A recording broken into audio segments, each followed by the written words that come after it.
YouTube, what's good? Galladite74 here, back for week 5 of the PEBA. This week we're taking on a rival in our conference as our Northside Noiverns are facing the Washington Blizzards, coached by Toddy Boy. His links will be in the description below. He's currently is 3-1, which is pretty scary, and he has literally the best Pokemon in the game. I can't describe this and stress this enough in this video. Mega Gallade, because he is god tier, but I'm hoping we can work around his powerful team. The time step will appear now to go straight to battle, and let's look at Toddy Boy's team. As I mentioned, the Washington Blizzards have the best Pokemon in the game. Not even an argument, as his team consists of the almighty Mega Gallade, Zemon, Kyurem, frickin' Black, Rotom Wash, Gliscor, Bisharp, Keldeo, Klefki, Acelgor, Talonflame, Sceptile, and Dusknoir. Yeah, that is definitely a scary draft. He actually had Wheel Pick like I did in this draft, and I personally do believe that draft-wise, he definitely beats me out. Preparing for Kyurem is very hard, but this week, I do believe my team of Kartana, Doublade, Gardevoir, Suicune, Thundurus, and Pyro will do good against him. The first Pokemon we are bringing this week, as I just mentioned, is Kartana. Kartana's got max attack, 248 speed with their jolly nature, and that last 8 in special defense, holding the Focus Sash with the moves Smart Strike, Leaf Blade, Sacred Sword, and Defog. Focus Sash is to guarantee a hit on something, as 181 attack is so strong as always, and it does really good. This speed outspeeds a max speed Keldeo and can OHKO it with Leaf Blade. I have to be careful of a Scarf Keldeo, which is very possible to come because Secret Sword does have a chance to kill this Kartana. This thing is mainly here though, however, for the Rotom Wash. This thing OHKOs Rotom Wash easily with Leaf Blade. I do have to be careful coming in on Rotom Wash, as I can take any hit, but Will-O-Wisp burns it, and then that will ensure that Kartana can't OHKO it. I do have Heal Bell on my Gardevoir, but that means I would have to bring Gardevoir in later and Heal Bell up and waste a turn, and I don't want that. The burn, however, even if I do get burned, it doesn't matter against the Bisharp, because Sacred Sword still OHKOs Bisharp unless he's holding a Chople Berry, even when burned. I have to keep it health high, however, because the Sucker Punch is definitely coming my way. I see it. So if I have a high health, he can live a Sucker Punch just fine. And Defog's there because rocks do kind of hurt my team this week. Thundurus and Pyro really don't like rocks, and they like to come in and out a lot. So I have to be careful about that. I don't really have the best Defogger, so Kartana's going to have to do. And of course, Smart Strike for normal stab, hits Kyurem pretty hard. And that's kind of it for Kartana. It's a very important role this week, and its grass typing is really helping out as long as it's the steel typing. And its type just does well against his team, so I think it's going to do very well this week. The next Pokemon we are bringing is Doublade, another steel type, having 244 HP, 100 attack with a brave nature, and the rest in special defense, holding the Eviolite as always with the moves Gyro Ball, Shadow Sneak, Shadow Claw, and Sacred Sword. Now this is a pretty standard Doublade with the Eviolite, of course. This is mainly here to counter Mega Gallade, as I can hit it with a Shadow Claw and Shadow Sneak combo to kill it. I resist its stab, and a Jolly Mega Gallade, which I'm expecting, can do max 44.3%, which I see coming from a knockoff. Which, that does sting still, but again, Shadow Claw, Shadow Sneak, that's all it takes to beat Mega Gallade. So it can just switch in on this thing, take a hit, and then just try and hit something back. And even if Mega Gallade switches, it's going to hit something hard with one of its moves. If Kyurem doesn't have Earth Power, I can come in and just Gyro Ball it, because it can't really hit me with anything else besides Earth Power. Again, Kyurem can run a bunch of moves, so it's kind of tough to see what moves he is going to bring. I personally do think he is going to bring Earth Power, so I'm going to be very careful with Doublade around Kyurem. But again, if he doesn't bring Earth Power, I'm fine against it. Shadow Sneak for priority as always, because it's important. And the only bad thing about this Doublade is that it actually is walled by a lot of his team. A lot of his team does resist Steel and Ghost types moves, so it does kind of suck. But I have other Pokemon to counter this Pokemon, like Rotom resists Doublade pretty well, but I have Kartana for it. So that's Doublade this week. It's mainly here for the Mega Gallade, the best Pokemon ever. So that's that. And our next Pokemon is Mega Gallade's counterpart in Gardevoir. I am bringing Gardevoir this week. Gardevoir is running the Gracium Z, believe it or not, with 228 special attack, 28 special defense, and max speed, timid nature. Moves being Moonblast, Energy Ball, Heal Bell, and Will-O-Wisp.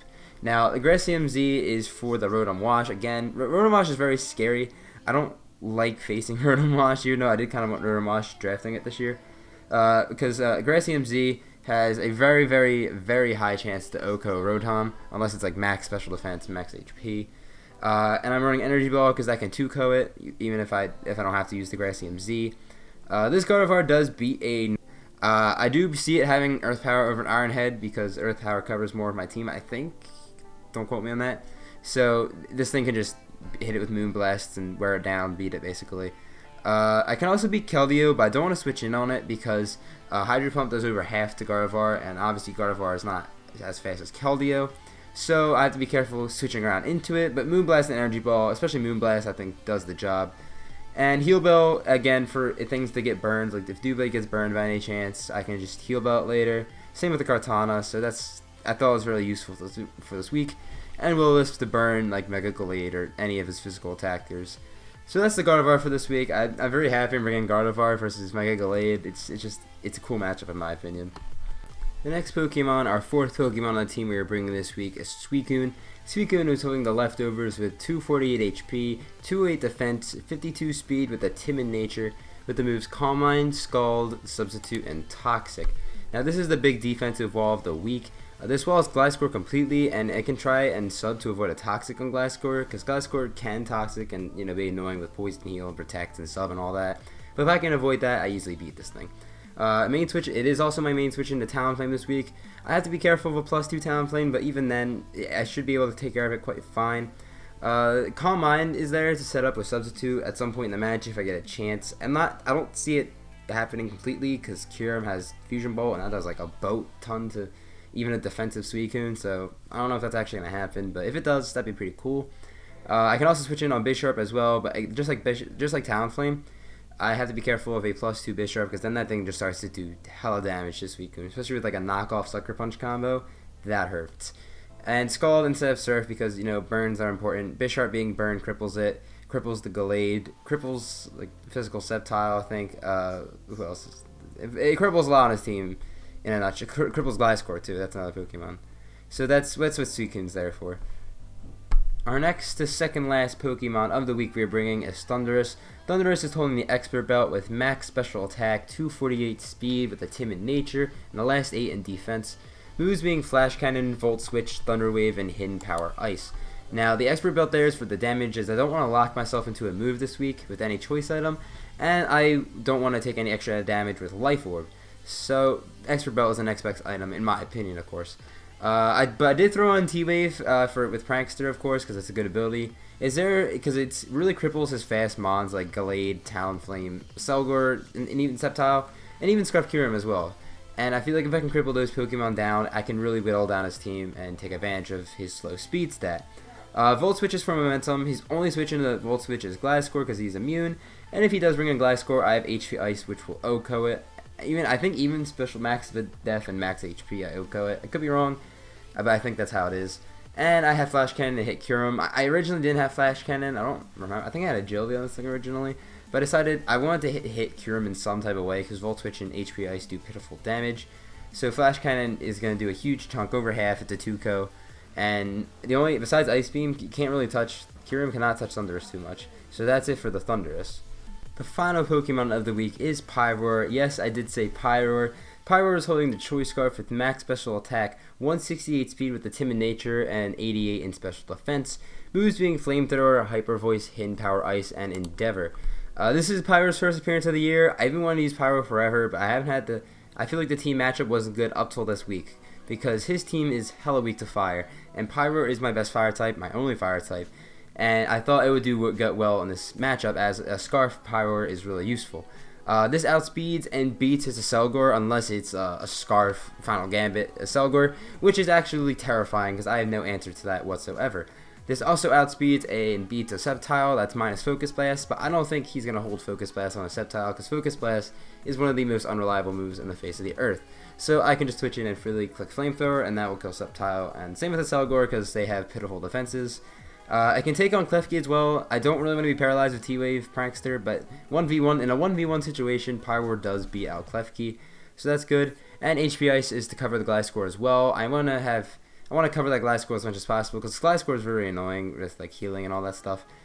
Pyroar, I'm really excited to use this thing.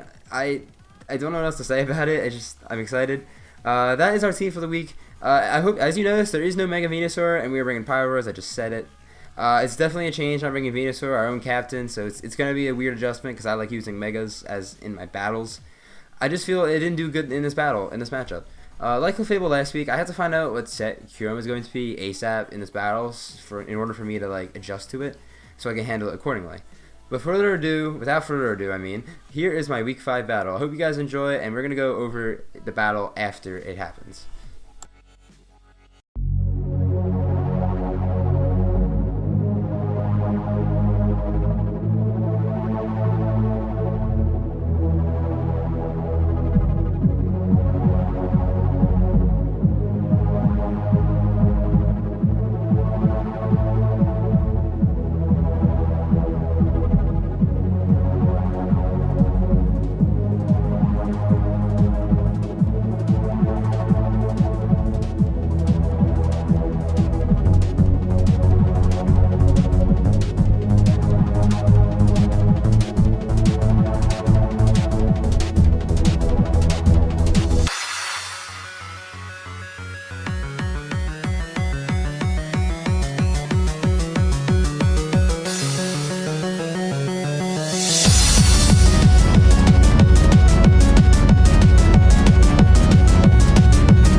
And that is the battle. I really think this battle was a mix of me playing okay with some really good prep, but we do get another +2 victory. I was shocked that he had brought 3 and maybe even 4 Pokemon with Swords Dance on his team. It threw me off guard, but the Scarfed Pyro was able to handle them quite fine. I was glad not to see the Gliscor, and even happier not to see Scarf's final game at Selgor. Still had no answer to that. But now we are going to go back turn by turn and review the battle a little more closely. Turn 1, I don't get the greatest lead as I don't want Thundurus to take an early Sucker Punch, so I hit the hard switch out into Suicune, who can take any move pretty well from Bisharp. After a few turns of moves, turn 4 I switch down to Pyro to face the Sceptile as I see that it is physical, so EQ is pretty scary. But I was expecting a Leaf Blade because getting rid of Suicune would be big for him, but he sets up a Swords Dance instead, Swords Dance number 1. Luckily on turn 5 though, I reveal that I am Scarf and outspeed and knock out the Sceptile with Flamethrower. Turn 6 he sends in Rotom, so I have to swap out into the Myrono counter, which is Gardevoir, only for him to Volt Switch out into Bisharp, so he has a lot of momentum at this point, which kind of sucks. But on turn 7, I make a bold play, knowing I'm faster, and I go for the Will-O-Wisp on the Bisharp, and it works, as he goes for the knockoff, and it does a lot less because he's burned, and I had the Grassy MZ. Turn 8, this gives him a free chance to switch into Pyroar, as with the burn, Bisharp can't touch Pyroar too much. It gives me a chance, not him. My bad. Bisharp sets up his Swords Dance number 2, which makes his attack neutral. Again, one thing I was scared of him was switching into Rotom Wash, which gets to consistently Volt Switch around my team. That's one thing I was scared of because Pyroar can't really touch Rotom Wash too much. But however, on turn 9, he just Sucker Punches and does a good amount to my Pyroar, but I am able to knock him out with a Flamethrower as well. Now, turn 10 to turn 12, I'm trying to sack off my Pyroar as I don't want Talonflame getting a free Swords Dance number 2. And I want to clean switch in on my Suicune or Thundurus, as by the time Talonflame does attack, it is only at 41%, so that's going to help out a lot. Turn 13, I switched into Thundurus, a guaranteed cripple Talonflame with a Thunder Wave, but he switches into Kyurem back, which helps me just as much as crippling the Talonflame, so that's good. Turn 14 is absolutely humongous, as I go for the Flash Cannon on Kyurem, doing 73% to it, and that allows Gardevoir to revenge kill it, but he overpredicts and goes to the Earth Power, which doesn't affect Thundurus at all, therefore Thundurus is still healthy, didn't have to take an Ice Beam to the face, so that's really good. Turn 15, he has to switch into Rotom to take the Flash Cannon, which does absolutely nothing to him. Next turn, I try and Volt Switch, but he reveals that he is faster, which shows he is Scarfed, which is kind of annoying, but knowing he's ran it in the past, I'm not too shocked about it. But in that case, it helps me because it's a free switch into Kartana. Turn 18, Talonflame misses his Fire Blast, it's kind of big. I finish off the Talonflame with a Sacred Sword. I would have survived the Focus Sash, but on turn 19, the most tragic event in the entire world happens, as Mega Gallade does come in and Fire Punches, which then the Focus Sash activates, and I one-shot the Mega Gallade with Leaf Blade. Sad news, right? Turn 20, he kills the Kartana with Volt Switch, sending out the Kyurem as I send out the Gardevoir. Next turn, I knock out the Kyurem with Moonblast. On turn 22, he revenge kills the Gardevoir with Thunderbolt. Now, I'm gonna be real with you guys. I had thought I actually had lost the match because I read a calc wrong, and I thought Thunderbolt was destroying Doublade apart, but it actually doesn't. I do send in my Thundurus and sack it off too, which was kind of pointless because it, less differential in that point. But on turn 24 and 25, I finish off the Rotom with the Shadow Claw and Shadow Sneak combo, and that is the game. GG to Toddy Boy. This battle, I really enjoy it. I got to use the Pyroar finally, which is really hype. Again, go and check out the links in the description below for my opponent. Thank you so much for watching this battle. Next week we face the Route 1 Raichus, coached by Gengar Raichu, and that's going to be an excellent battle. I'm going to try and upload that earlier than I usually do because I have it ready, but I don't have it ready, but I want to have it ready in time. But whatever. Again, thanks for watching. Have a fantastic day, and I'll see you in the next battle.